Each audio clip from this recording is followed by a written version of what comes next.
now, but you came out onto the court, finally to ask for, did you think that was a 2 instead of a 3? Remember that? You know, I can't even remember.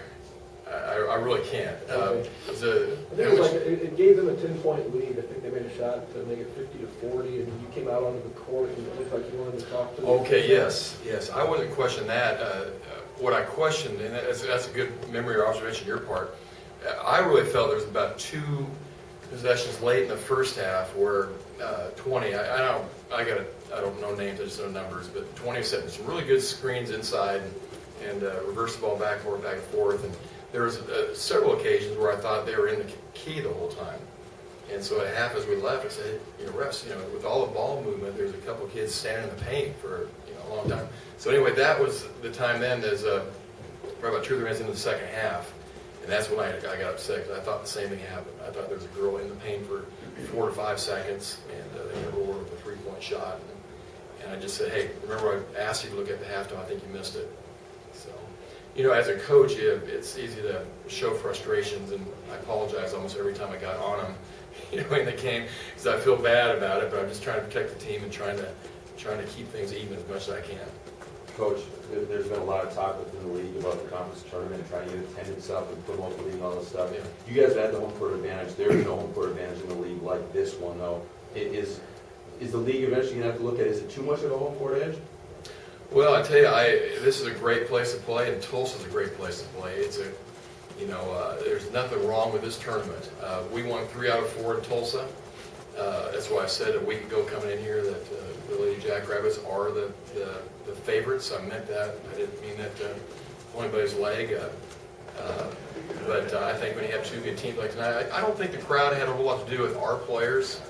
I don't think it had to do a whole lot. Maybe they helped the South Dakota State players, but I just think there were some other intangibles there that we couldn't control that made it kind of a little bit of a bad taste in our mouth as we leave town. But in the end, we'll be back and proud of our team. Again, at South Dakota State, I don't want to take anything away from them because they run a great game plan, and that's hard to coach. It takes time, it takes discipline on those kids. They're smart kids. Let's take 2 more from the coach.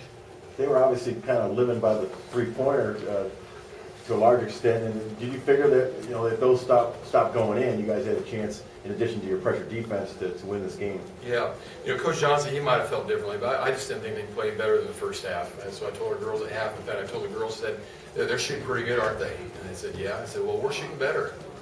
We shot better from the 3 than they did.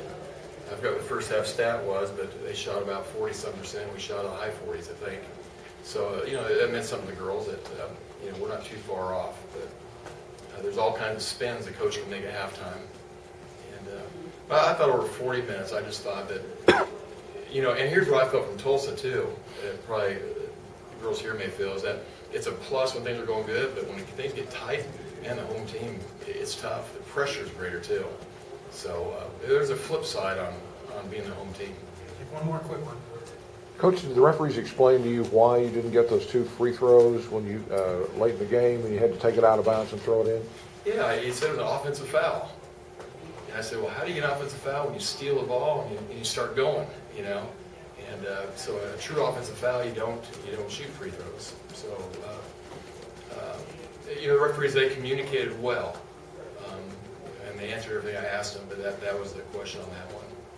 And that was just really close to the charging foul also. So there's, just a short span of time. It's hard to factor in. But again, last second buzzer, it's still a chance. That's team sport. It's team basketball.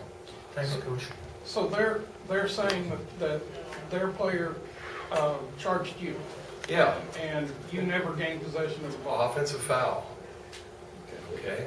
Never had an offensive foul called that way that I can remember of in 20 years of coaching. Good, Mike?